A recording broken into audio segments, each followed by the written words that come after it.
80% des salades contiendraient au moins un résidu.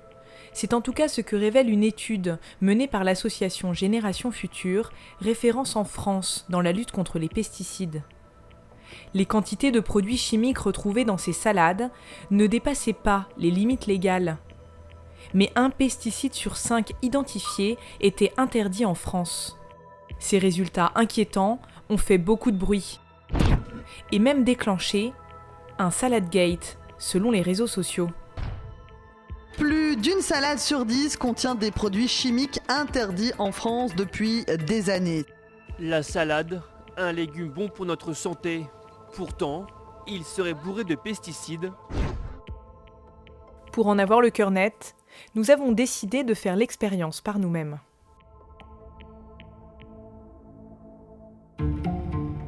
Dans de grandes chaînes de supermarchés choisies au hasard, nous avons acheté 3 Batavia, la salade la plus consommée en France. Et nous les avons apportés à un laboratoire indépendant.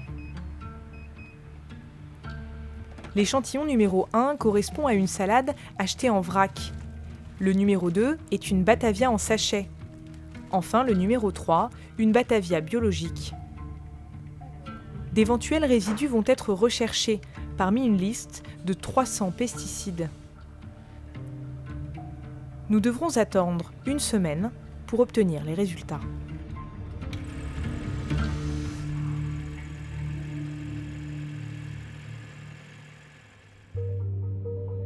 En France, une seule instance officielle effectue régulièrement ce type d'analyse, la DGCCRF, sorte de gendarme de la consommation. Dans ce laboratoire près de Montpellier, Philippe Gros dirige l'équipe en charge des pesticides. Chaque année, il teste des milliers de fruits et légumes. La salade fait partie des plus mauvais élèves. On s'est rendu compte que les non-conformités étaient beaucoup plus importantes que dans d'autres produits. Donc c'est pour ça que c'est extrêmement surveillé par notre administration. Je pense qu'on est à 5% de non-conformité sur les salades, alors qu'on doit être à 2-3% dans les autres produits. Quand une laitue arrive ici, elle est d'abord congelée, puis broyée. Philippe Gros, tel un expert de la brigade scientifique, va alors l'analyser sous toutes les coutures. On a l'impression de mener un peu une enquête policière, puisqu'en fait, on a des indices qui sont donnés par les différentes machines qu'on a. On a des indices et au fur et à mesure, en croisant ces indices, on sait quel est le pesticide qui est présent dans la salade. Et une fois qu'on a la nature du pesticide, évidemment, on veut savoir quelle est la quantité de pesticides présents dans la salade. Légalement, seules les salades qui contiennent une dose de pesticides supérieure aux limites autorisées sont déclarées non conformes. Si c'est non conforme, il y a un contentieux qui est déclenché derrière, et donc il peut y avoir des pénalités très importantes pour l'agriculteur. Donc on ne peut pas se permettre de se tromper, c'est essentiel pour nous. Dans le dernier contrôle de la DGCCRF, 75% des salades analysées contenaient des résidus chimiques. Parmi ces résidus, 5% dépassaient les quantités autorisées et 3% étaient des produits interdits en France. Comment ces substances défendues ont-elles pu se retrouver sur des salades françaises ? Il y a effectivement les pesticides qui sont rémanents. Par exemple, l'oxadixyl, c'est un produit qui a été interdit il y a quelques années, effectivement. Le problème, c'est qu'on traitait tellement qu'en fait, les sols ont absorbé ce pesticide. Il reste dans la terre et quand on y plante de la salade le pompe, évidemment. En clair, bien qu'interdit depuis 2003 en Europe, l'oxadixyl, comme beaucoup d'autres pesticides, serait encore présent dans nombre de nos champs. Chargé en principes actifs très puissants, il continuerait de contaminer les sols, donc certaines de nos salades. Une semaine s'est écoulée. Les résultats de nos Batavia sont arrivés. Dans l'échantillon numéro 1, de l'oxadixyl, justement. C'est le seul pesticide interdit retrouvé lors de ces analyses. Tous les autres résidus, une dizaine dans la salade en vrac, comme dans la salade en sachet, étaient tous autorisés et dans des quantités légales. Quant à la salade biologique, le document est très clair, aucune trace de produits chimiques.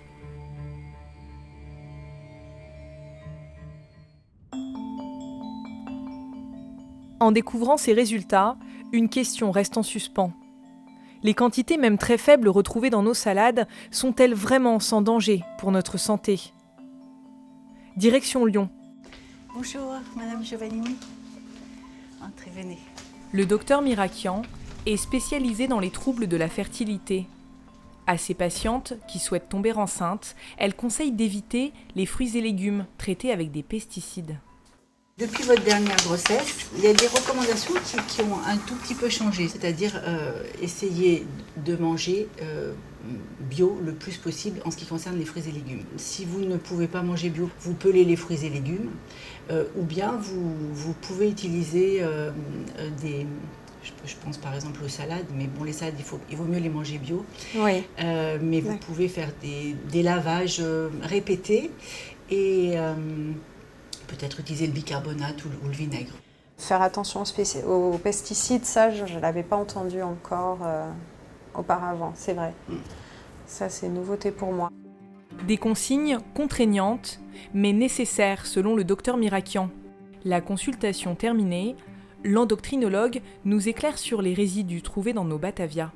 Chacun des pesticides retrouvés est en dessous du seuil réglementaire.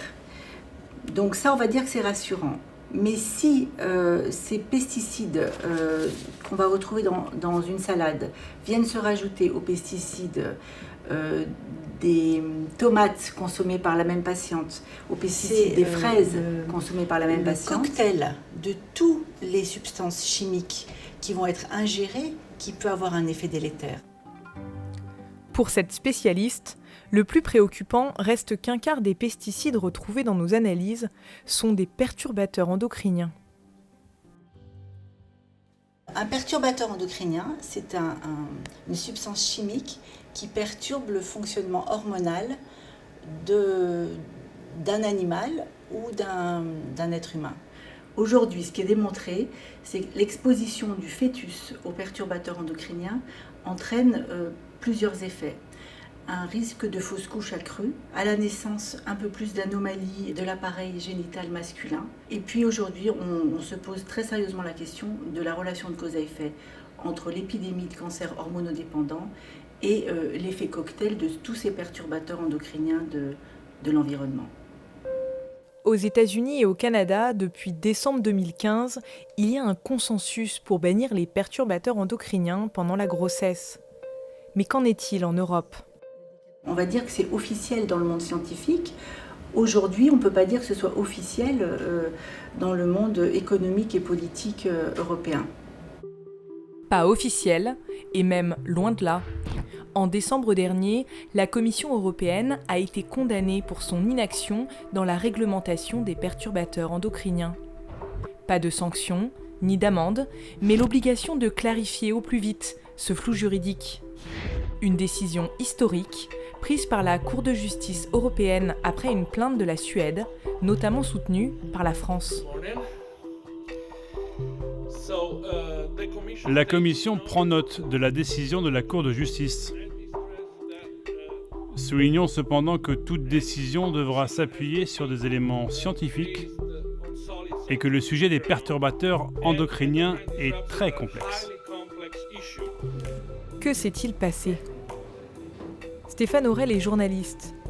Après 4 ans d'enquête sur le fiasco de la réglementation des perturbateurs endocriniens, elle en a fait un livre. En 2009, ce qui a été décidé, c'est que les perturbateurs endocriniens, les pesticides qui ont des propriétés de perturbation endocrinienne seraient interdits. L'adoption de ce texte en 2009, c'est le début d'une énorme bataille de lobbying menée par l'industrie des pesticides et l'industrie de la chimie pour définir c'est quoi un perturbateur endocrinien. Mais 7 ans plus tard, en juin 2016, l'Europe n'a toujours pas défini légalement les perturbateurs endocriniens. Les actions de lobbying de l'industrie, quelque part, ne sont pas contre nature. Ce qui est contre nature, c'est que la puissance publique, la Commission européenne, ne remplisse pas son rôle de protection de la population. Les lobbies ont gagné une première bataille. Au niveau européen, l'interdiction de nombreux pesticides est toujours en suspens. La France a, elle, pris les devants avec le plan Ecophyto, qui prévoit de réduire de 50% l'emploi des phytosanitaires d'ici 2025.